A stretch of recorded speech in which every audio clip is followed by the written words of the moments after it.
Sprinting away from the 1100 metre. Everyone loves a great jump very awkwardly and is pig rooting and has way off them early on. Calling All Angels on the left, and Sign of Fate is right there, so is Full of Magic. Lady Lacewing has a good position. African Beat is on the right-hand side. Hot Pill's a couple of lengths off them. Then comes Cali Princess behind that Bosnay. 700 metres to go. Calling All Angels on the left and Sign of Fate. They dispute the lead.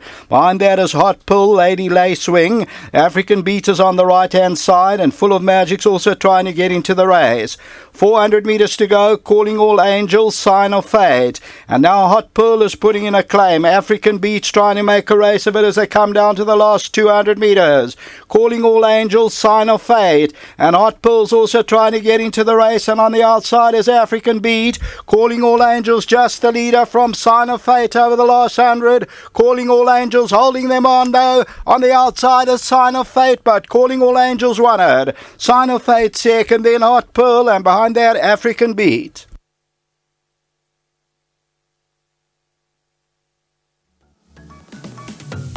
So number 1, Calling All Angels, is victorious, and it's Keegan DeMello. And this one for the Werners, Sean Hardy, Gary Green and Michelle Green, and they end up winning it. I see the owner here is also Mr. Finger, so they win it by about a half length. It pays up at 360.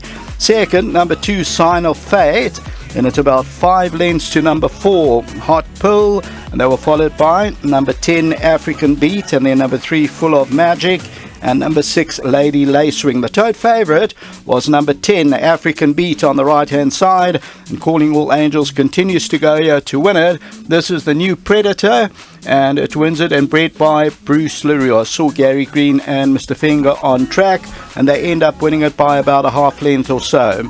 That is the running of the first race. Until the running of the second race, the bipod pool got to 148,000. Back to the studio.